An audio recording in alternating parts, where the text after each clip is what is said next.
3 mars 1918. Les empires centraux menés par l'Allemagne et la jeune république russe bolchevique signent le traité de Brest-Litovsk, mettant ainsi fin aux combats en Europe de l'Est après la demande d'armistice russe.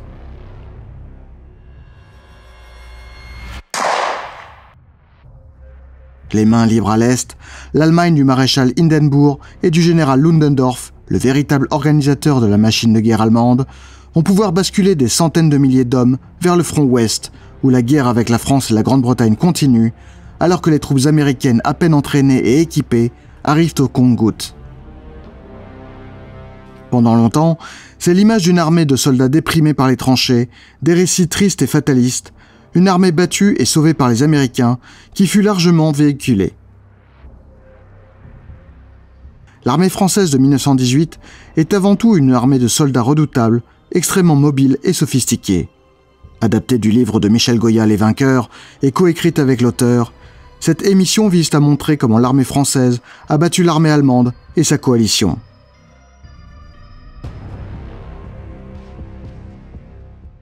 Avant de continuer, un petit message du sponsor du jour qui va me permettre de financer la cartographie de haute qualité que vous verrez dans les prochaines émissions, CyberGhost VPN.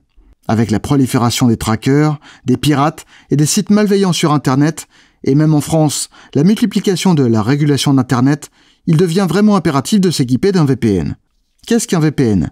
Eh bien cela signifie Virtual Private Network, c'est-à-dire une façon de naviguer sur Internet de façon totalement privée, sans laisser d'empreinte. Avec CyberGhost VPN, tout votre trafic passe par un tunnel VPN sécurisé, votre adresse IP est cachée et vos données seront cryptées. Grâce à CyberGhost VPN, vous pouvez accéder à du contenu géorestreint, depuis des sites web tels que YouTube, les réseaux sociaux, trouver de meilleures offres en ligne, jouer à des jeux bloqués dans votre région, protéger votre identité en gardant vos données cryptées et obtenez même des bibliothèques bloquées depuis 40 services de streaming comme Netflix, Hulu, Amazon Prime, Disney+, et bien d'autres. Par exemple, je voulais accéder à un documentaire américain sur la bataille de Leyte, inaccessible en France. Eh bien, grâce à CyberGhost VPN, j'ai pu y accéder. CyberGhost VPN est disponible pour toutes les plateformes Windows, Mac OS, Android, iOS et bien d'autres. Ils ont une politique stricte afin que personne ne soit au courant de votre activité en ligne, même pas CyberGhost VPN lui-même. Vous pouvez utiliser un abonnement pour protéger jusqu'à 7 appareils à la fois, afin de pouvoir les partager avec votre famille et vos amis. Il y a une garantie de remboursement de 45 jours et un support client 24 heures sur 24, 7 jours sur 7, donc tout est sans risque. CyberGhost VPN possède plus de 38 millions d'utilisateurs, notamment grâce à sa facilité d'utilisation. Découvrez l'offre disponible uniquement pour mes abonnés dans le commentaire épinglé ci-dessous, ainsi que dans la description. Commencez à vous protéger dès aujourd'hui.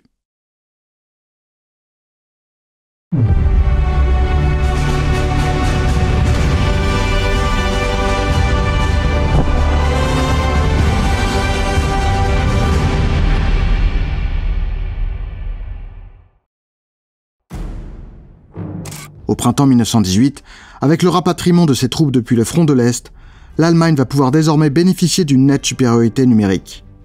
Cette supériorité aurait peut-être pu suffire à battre l'entente franco-britannique. Mais en avril 1917, l'Allemagne provoqua l'entrée en guerre des États-Unis en déclarant la guerre sous-marine à outrance. Désormais, les sous-marins allemands sont autorisés à couler tout navire neutre présent dans les eaux britanniques et françaises. La supériorité allemande ne peut donc être que momentanée avant l'arrivée sur le front de l'armée américaine, encore non opérationnelle et en construction en France au milieu de 1918. À partir de la fin de l'été 1918, le rapport de force basculera progressivement en faveur des Alliés. Il ne reste donc qu'une fenêtre de quelques mois pour remporter, sinon la victoire totale, au moins un succès décisif qui maintiendra la supériorité allemande. Les options stratégiques de Berlin sont alors limitées. Une première option pourrait consister à résister sur les grandes lignes de défense, tout en essayant d'user l'ennemi par des campagnes aériennes et sous-marines ou par des attaques sur les fronts périphériques comme les Balkans. C'était sensiblement la stratégie allemande de 1917. Le bilan de cette stratégie est très mitigé et il n'y a de toute façon plus le temps pour la mettre en œuvre. L'état-major allemand s'oriente donc dès l'hiver 1917 vers l'idée d'une grande offensive à l'ouest permettant d'abattre une des armées alliées en espérant que cela entraînerait la chute de l'entente. La logique voudrait que cette cible soit une nouvelle fois après 1914 et 1916 l'armée française, sa destruction entraînant automatiquement la sortie de la France de la guerre. Les armées américaines et britanniques ne feraient alors pas le poids et seraient sans doute obligées de rembarquer en catastrophe 22 ans avant 1940. L'armée française est cependant la plus puissante du monde après l'Allemagne et elle dispose de profondeur stratégique. Il apparaît impossible de l'abattre en 6 mois, Ludendorff se rabat donc sur la force expéditionnaire britannique, le BEF, en Picardie et dans le Nord-Pas-de-Calais. La destruction du BEF n'entraînera sans doute pas la capitulation du Royaume-Uni, mais c'est un objectif militaire plus facile à atteindre. Du côté de l'Entente, le problème est inverse. Français et Britanniques ont gâché leur période de supériorité numérique en 1917 par des attaques stériles, meurtrières et démoralisantes sur la ligne Hindenburg. La ligne Hindenburg est une série de lignes de défense allemandes très solides en profondeur sur la majorité du front. L'armée italienne vient également en octobre 17 de subir un immense désastre à Caporetto, obligeant les Franco-Britanniques à engager une armée complète de secours sur ce front. Dans les Balkans, le corps multinational des armées alliées en Orient est paralysé dans le nord de la Grèce. Les seuls vrais succès alliés du moment sont au Proche et au Moyen-Orient, mais ils pèsent peu sur le cours de la guerre. Seule lueur d'espoir en 1917 donc, l'entrée en guerre des États-Unis. Mais si la marine américaine déjà puissante peut intervenir tout de suite, l'armée est à construire entièrement et sans industrie militaire pour l'équiper. C'est donc la France, véritable arsenal de l'Alliance, comme l'Amérique sera l'arsenal des démocraties lors de la Seconde Guerre mondiale, qui va fournir l'essentiel du matériel aux troupes américaines. Les armées françaises transfèrent même une partie de leur équipement aux soldats de Washington. Sans expérience, les soldats américains sont formés par les Français dans un premier temps. De nombreux soldats français sont également intégrés un temps dans les postes les plus sensibles des divisions d'infanterie américaines. Dans l'attente des Américains, les dirigeants de l'Entente, réunis dans le Conseil supérieur de la guerre et son état-major interallié à Versailles, examinent les différentes possibilités. Le Premier ministre britannique, Lloyd George, prône de porter l'effort au Proche-Orient afin d'abattre l'Empire ottoman. Cette stratégie indirecte aurait sans doute été plus utile en 1917 que les assauts sur le front nord-ouest. Mais en 1918, il n'est plus question de détourner des ressources rares à la veille du grand affrontement. L'effort principal se fera donc en France, et cet effort ne peut d'abord être que défensif avant de reprendre l'offensive dès que possible. Cette phase défensive demandera une coordination particulière, car on ne sait pas où porteront les attaques allemandes. Le général Foch, chef d'état-major général et conseiller du gouvernement français, prône la constitution de réserves stratégiques pour faire face à toutes les hypothèses, ainsi que celle d'un état-major chargé de conduire les opérations. Comme cet état-major suprême ne pourrait être commandé que par Foch lui-même, le maréchal Haig, commandant le BEF, et le général Pétain, commandant l'armée française, s'entendent directement sur les secours à s'apporter mutuellement en cas d'attaque. Néanmoins, des réserves importantes sont constituées en arrière du front, notamment au nord de Paris. Le 20 mars 1918, à la veille de l'attaque, les Allemands peuvent aligner 197 divisions d'infanterie face à 174 divisions alliées d'infanterie ou de cavalerie. Avec 99 divisions, l'armée française représente donc encore la majorité des forces alliées et la moitié de l'armée allemande.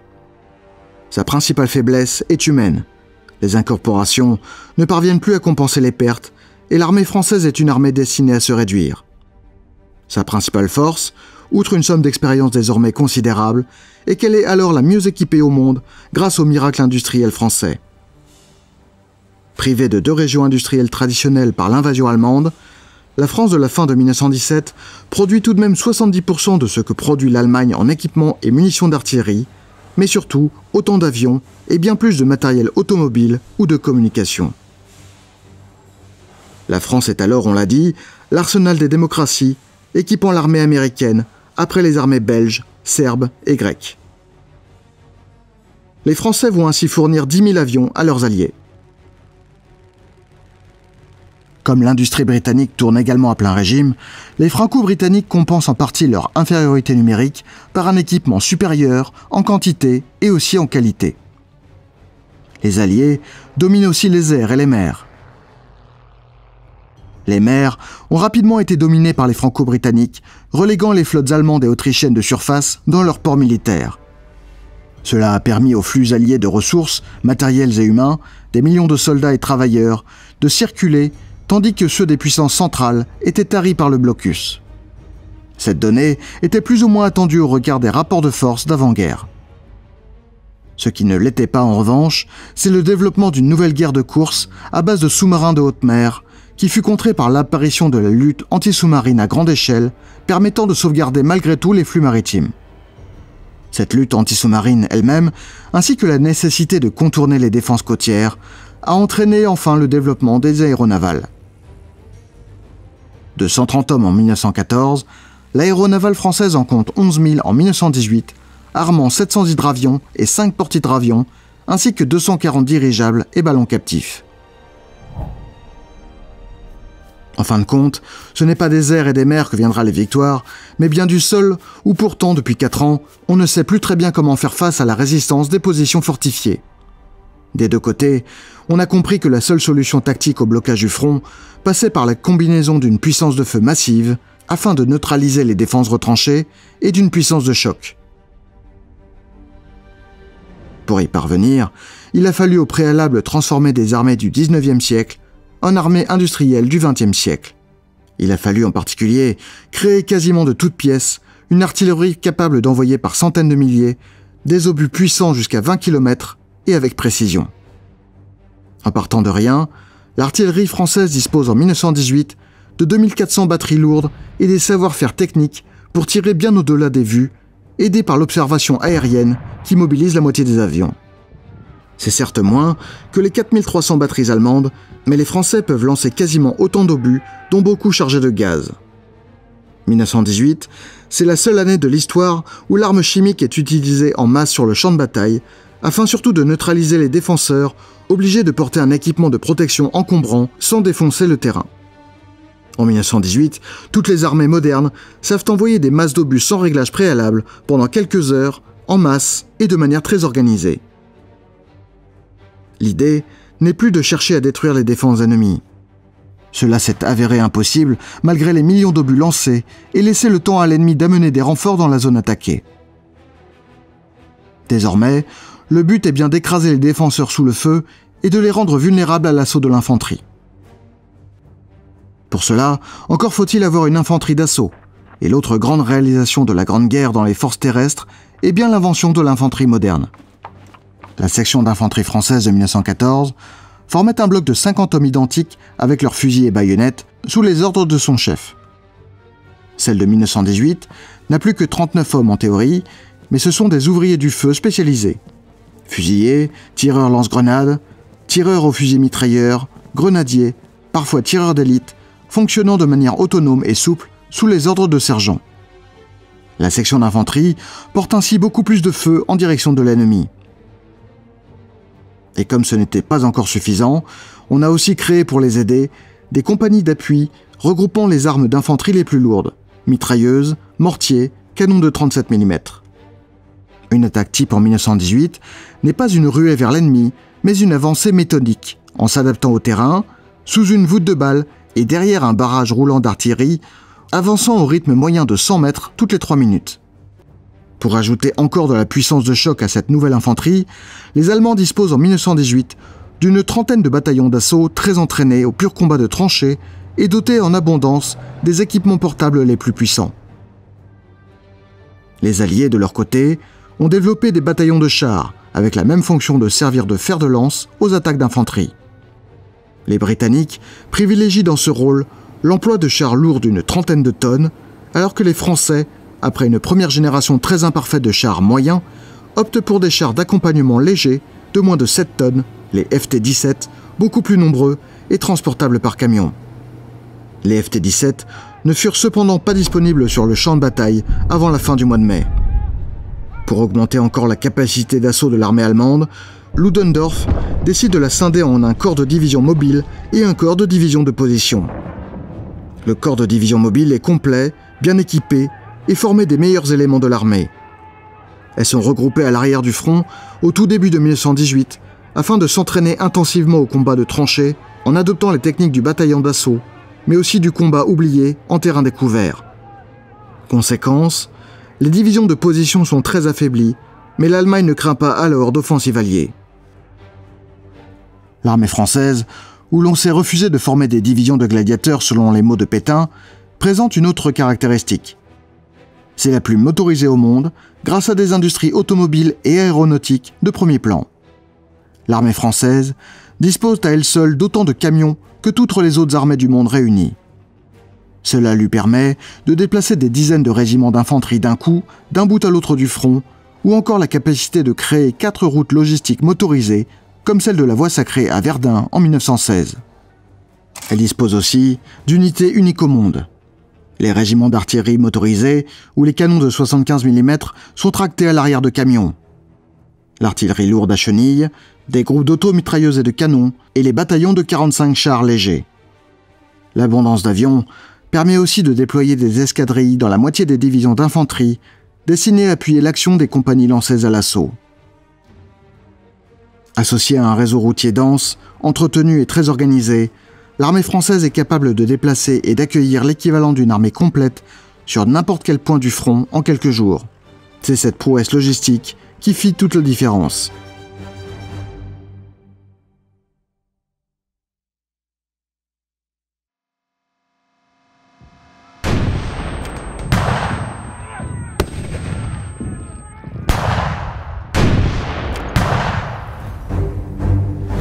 « 21 mars 1918, le choc des Titans commence. C'est en Picardie que débute une opération considérable sur un front de plus de 100 km avec 3 armées allemandes et 86 divisions d'infanterie réunies, ainsi que presque la moitié de l'artillerie allemande, soit près de 10 000 canons et mortiers de tranchées. Dans la nuit du 21 mars, les 3e et 5e armées britanniques sont écrasées par le feu d'artillerie et noyées dans les gaz pendant 5 heures, avant de subir en plein brouillard l'attaque des bataillons d'assaut allemands et d'un premier échelon de 33 divisions mobiles. «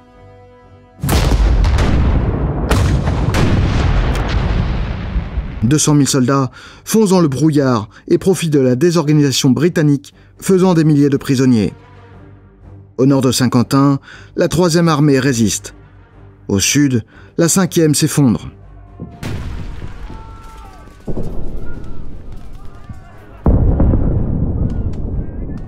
Le 22 mars, les Allemands de la 18e armée dépassent les positions fortifiées et atteignent le terrain libre.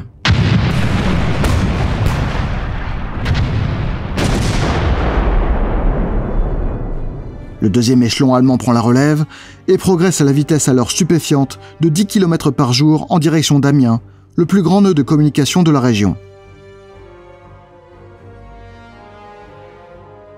Après un temps d'hésitation, les Alliés réagissent. Le général Fayolle, commandant le groupe d'armées de réserve, lance vers Noyon la 3e armée, alors en réserve au nord de Paris. L'effort logistique, inédit dans l'histoire, consiste à déplacer un groupe d'armées sur plusieurs centaines de kilomètres en à peine 2 jours. Les fantassins français se battent au saut du camion, appuyés dans l'urgence par les batteries de campagne motorisées et les brigades aériennes. Dans les combats d'infanterie en race campagne, la supériorité tactique des divisions mobiles allemandes est évidente. Face à des divisions d'attaque allemandes, complètes et organisées, les Français sont déployés au fur et à mesure à la descente du camion, avec peu de munitions et d'appui. Le temps que l'artillerie lourde arrive par train, les divisions françaises improvisent. Les régiments d'artillerie de 75 mm motorisés se mêlent à la bataille, protégés par la cavalerie et l'infanterie. L'arme aérienne arrive également en soutien. La 1re armée française, alors en Lorraine, et la 10e armée, stationnée en Italie, sont appelées.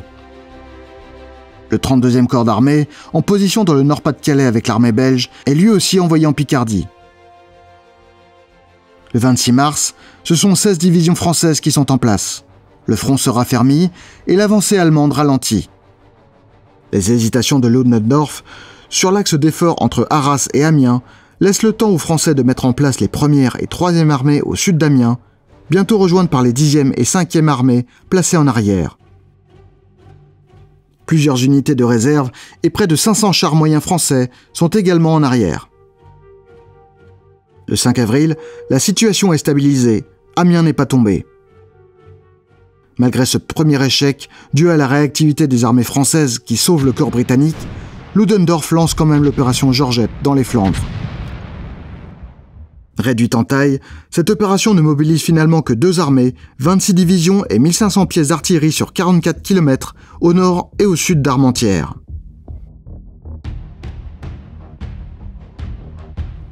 L'assaut est lancé au sud le 9 avril, puis le 10 avril au nord, selon la procédure désormais habituelle, en profitant du brouillard, mais aussi de la faiblesse des divisions britanniques envoyées dans la région après la bataille de Picardie.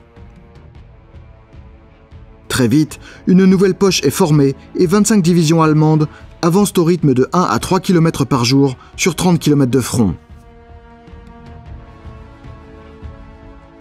Foch envoie les 10e et 5e armées françaises en arrière de la BEF et forme le détachement d'armées du Nord, avec un corps de cavalerie et 2 divisions d'infanterie pour relever les Britanniques sur les monts de Flandre. Les 24 et 25 avril, Ludendorff tente une double attaque aux 2 extrémités du front. En direction d'Amiens une nouvelle fois, et ce sera l'occasion du premier combat entre chars de l'histoire. L'attaque principale sur les monts de Flandre, où les Allemands s'emparent du mont Kemmel, après de très violents combats contre le détachement français, que Foch renforce avec les réserves disponibles. L'assaut allemand est stoppé le 30 avril. C'est un nouvel échec pour l'Allemagne.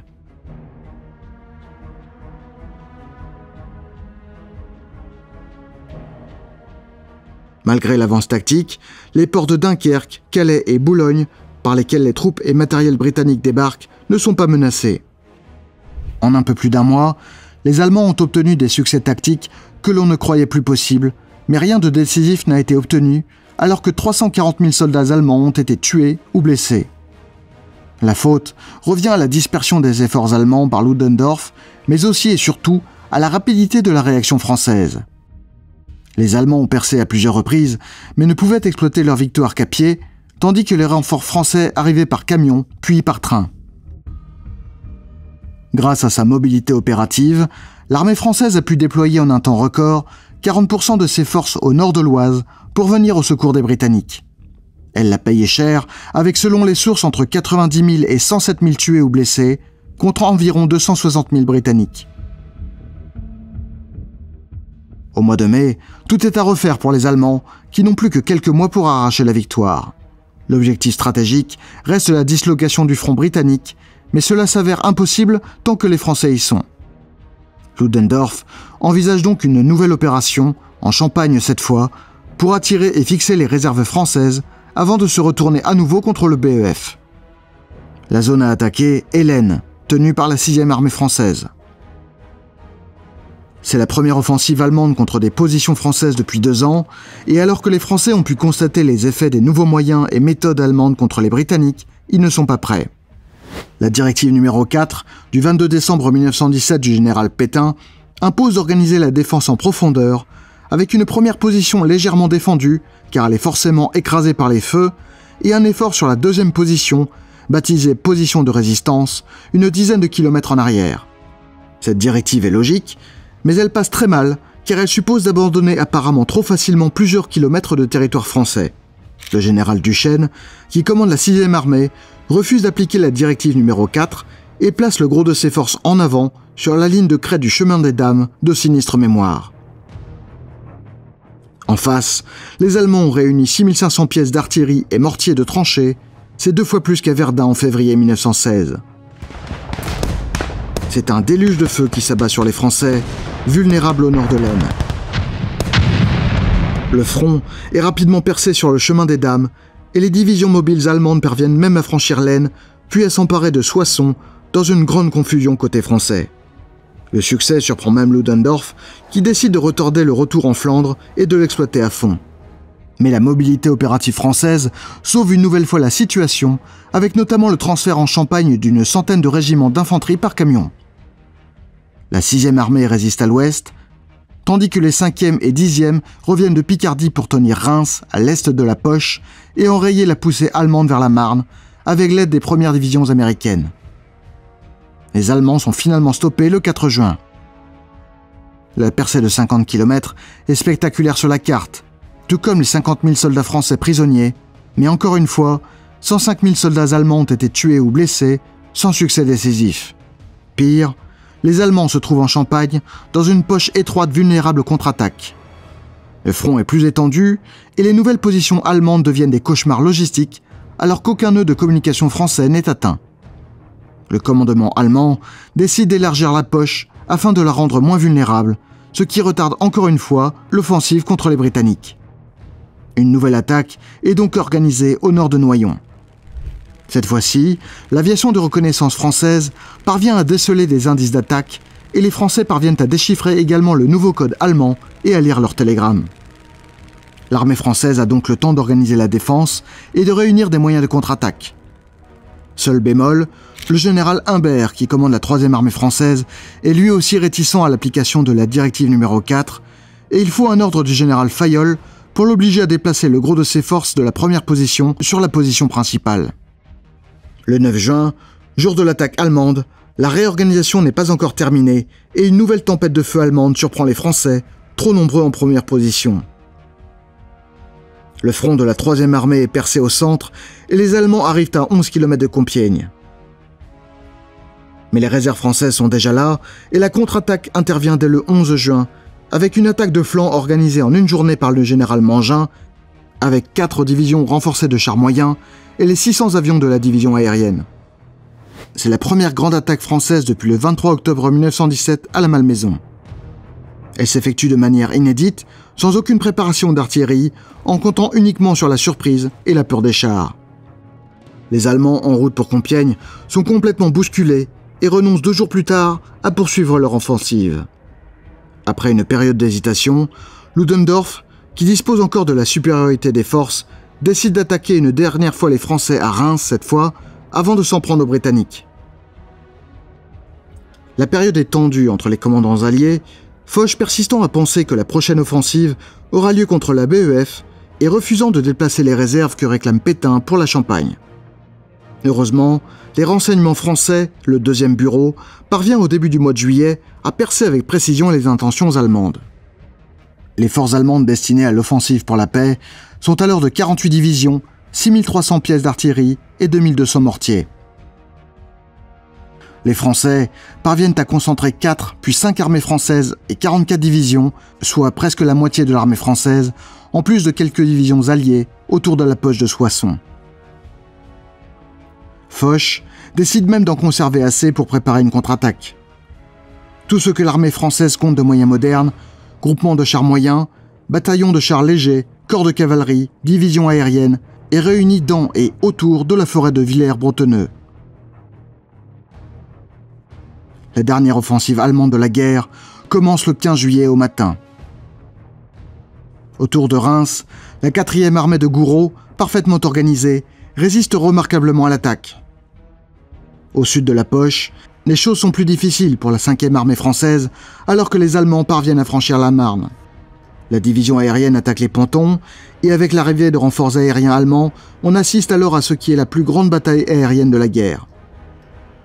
Le 17 juillet, les lignes ne bougent plus. L'échec allemand est complet. Mais Ludendorff, qui croit avoir fixé l'armée française, se rend à Tournai pour organiser enfin l'opération finale contre la BEF.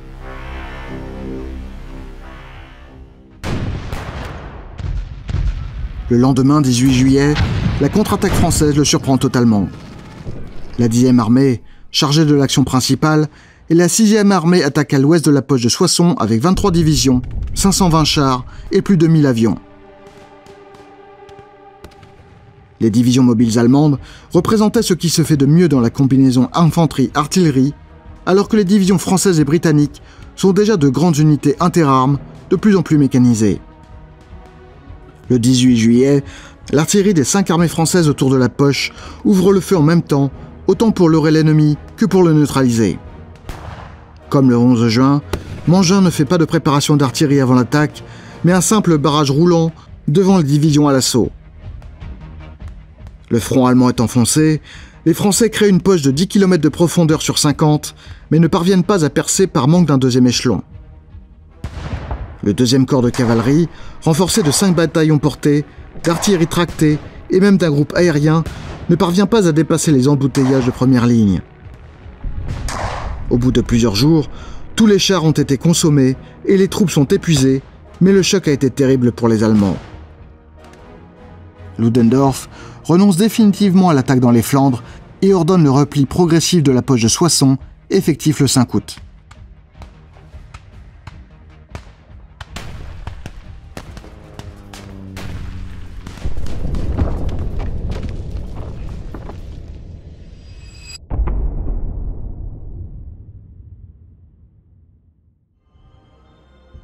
Les courbes de puissance sont désormais inversées. L'armée française, sur la brèche depuis le mois de mars, est usée, mais le moral est bon et le niveau tactique excellent. L'armée allemande est très éprouvée et commence à se désagréger. L'armée britannique, très éprouvée au printemps, s'est reconstituée et renforcée. Quant aux Américains, ils produisent chaque semaine une division d'infanterie aux effectifs doubles de ceux des autres alliés. L'initiative est désormais aux mains des alliés, avec cet avantage considérable qu'ils sont capables de monter des opérations moins puissantes, mais plus rapides que celles des Allemands, qui dépendent de la lente réunion d'une grande masse d'artillerie. Foch va en profiter pour organiser 3 séries d'attaques ininterrompues qui laissent les Allemands impuissants.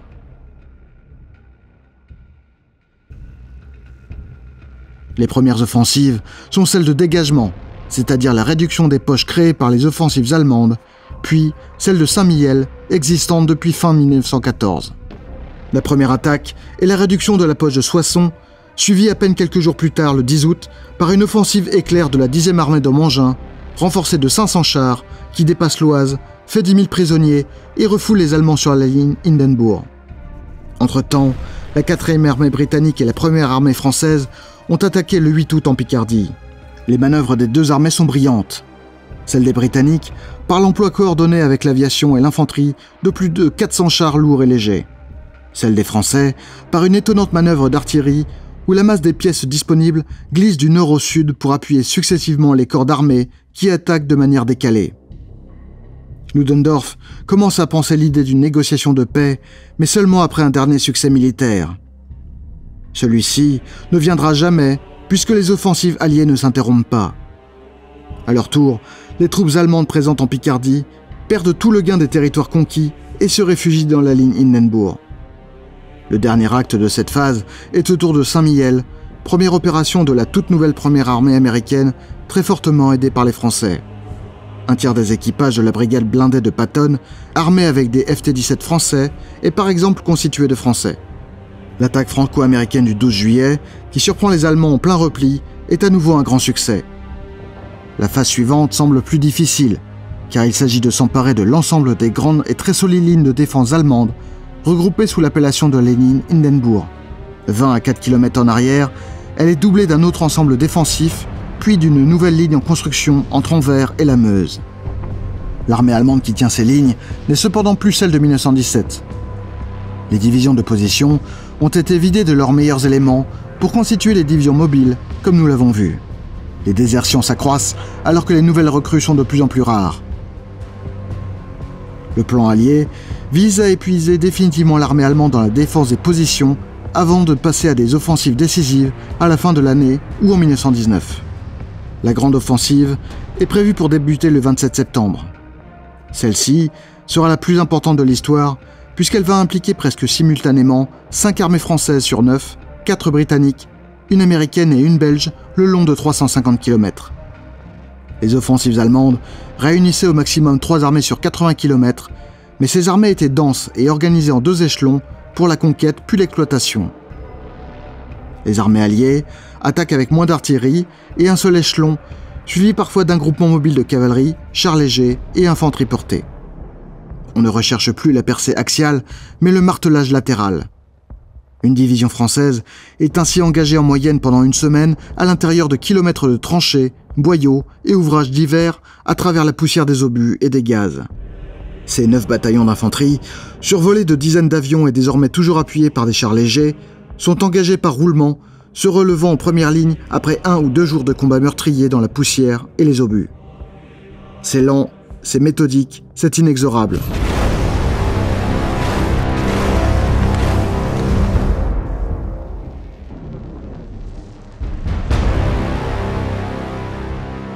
La ligne Hindenburg La structure défensive la plus puissante du monde, qui avait résisté pendant toute l'année 1917, est prise en un peu plus d'une semaine. La désagrégation de l'armée allemande s'accélère et les désertions se multiplient. Pire pour l'Allemagne, les réserves à l'arrière du front n'existent quasiment plus.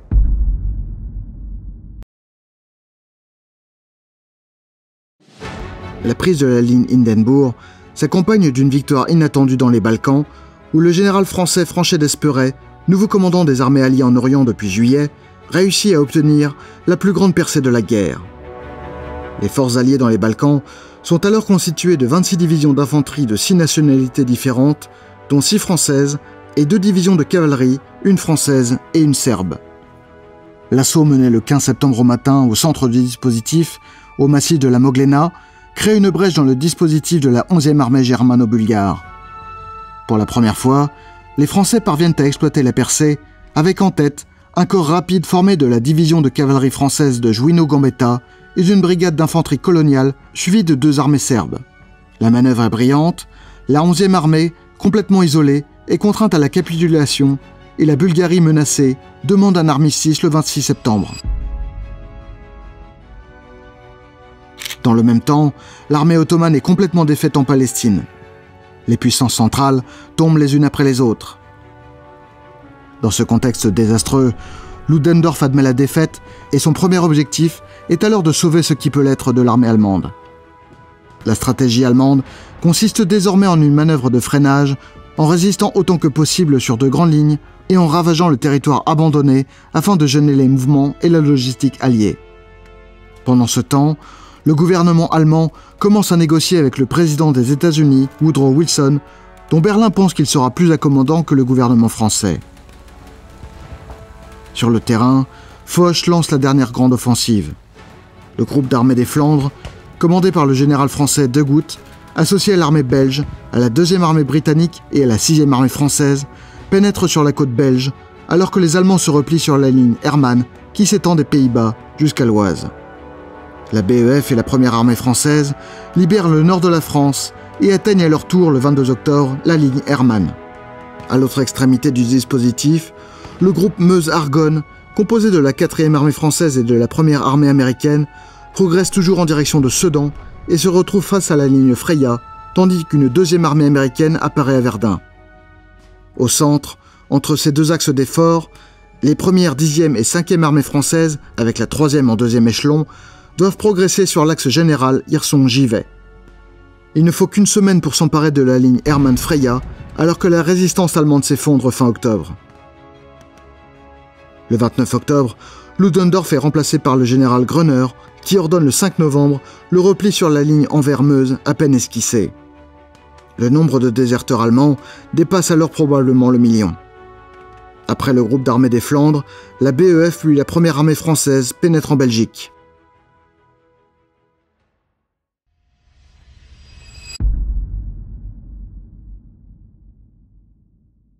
Le 30 octobre, l'Empire ottoman capitule. Le 3 novembre, c'est au tour de l'Autriche de demander un armistice, après une offensive alliée victorieuse en Italie sur la Piave, avec 2 divisions françaises en tête de l'armée italienne.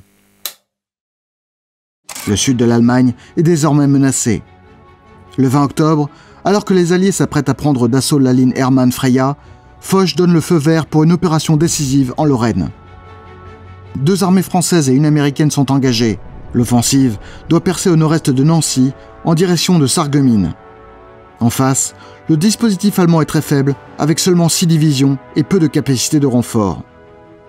Prévue le 14 novembre, l'offensive de Lorraine n'eut finalement jamais lieu, suscitant la fureur de nombreux généraux qui constatent que l'armée allemande ne combat pratiquement plus depuis le début du mois et qu'il serait désormais facile de détruire. Foch répond que les conditions militaires de l'armistice dont il a la charge imposent la libération de tous les territoires occupés, la démilitarisation de la rive gauche du Rhin et la livraison de tout équipement militaire lourd, ce qui équivaut à une capitulation de fait. Le 7 novembre, les plénipotentiaires allemands se présentent devant la première armée française pour signer l'armistice.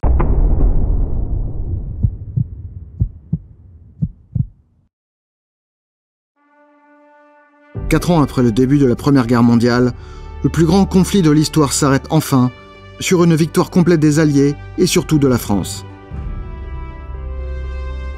Cette armée française, organisation géante de 4 millions d'hommes, s'est transformée en quelques années avec une vigueur et une vitesse qu'aucune autre institution du pays, publique ou privée, ne parviendra à égaler par la suite dans un effort humain prodigieux. Sur Terre, l'armée française a détrôné l'armée allemande en 1918 comme puissance de référence.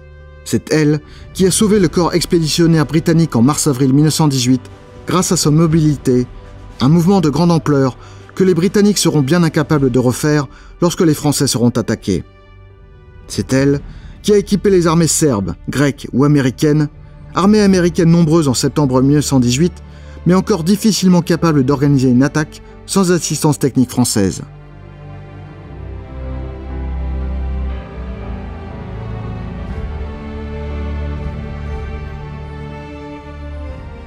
C'est encore elle, l'armée française, qui aide l'Italie contre l'Autriche-Hongrie et qui emporte la décision dans les Balkans.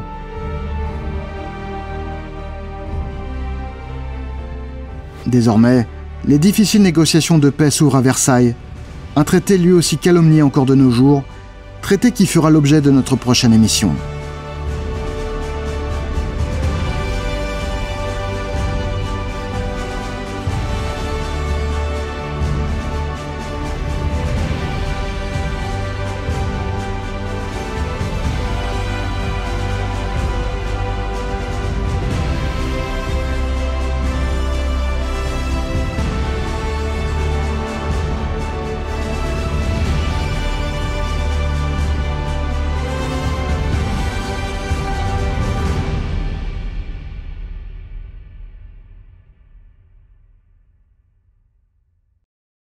Vous le savez si vous me suivez, l'une des caractéristiques de mon travail est l'utilisation d'archives vidéo et photos méconnues et de bonne qualité. Pour cette émission comme pour d'autres, cela n'aurait pas été possible sans le partenariat avec le CPAD, dont je remercie chaleureusement les équipes. Le CPAD, c'est le Centre d'archives et de production audiovisuelle du ministère des Armées, mon ancien ministère de tutelle. Avec près de 15 millions de photographies et 100 000 heures de films, le CPAD conserve des archives témoignant des conflits contemporains auxquels les forces armées françaises ont participé depuis 1915. Il s'agit d'une institution publique qui a notamment pour mission de conserver et numériser les archives produites par les armées et de les rendre accessibles au plus grand nombre. Vous pouvez les consulter gratuitement au fort d'Ivry-sur-Seine ou sur le site internet Images Défense. Pour cette grande série sur la marine française, j'ai beaucoup puisé dans leurs archives, en plus de ma collection personnelle déjà bien fournie, pour vous proposer les meilleures émissions possibles. Merci donc à l'ECPAD, je vous mets les liens en description de l'émission pour que vous puissiez naviguer au milieu de leurs archives. Et n'oubliez pas de jeter un œil à notre partenaire CyberGhost VPN en cliquant sur le lien et bénéficiez de 4 mois offerts et 83% de réduction. Protégez votre vie privée, débloquez des contenus exclusifs et faites des économies avec CyberGhost VPN. Essayez-le sans risque grâce à la garantie satisfait ou remboursé de 45 jours.